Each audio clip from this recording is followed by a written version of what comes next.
Sai Shri Hindi centre, सबको मेरा स्वागत प्रणाम। You observe these sentences. अगर आप आएंगे तो मैं इंतजार करूँगा। మీరు వస్తున్నట్లయితే, ఒకవేళ మీరు వస్తున్నట్లయితే నేను ఎదురు చూస్తాను. తో అంటే అయితే, అగర్ అంటే ఒకవేళ.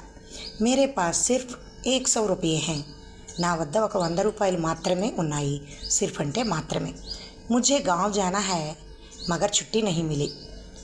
నేను ఊరు వెళ్ళాలి కానీ, మగర్ అంటే కానీ, సెలవు దొరకలేదు.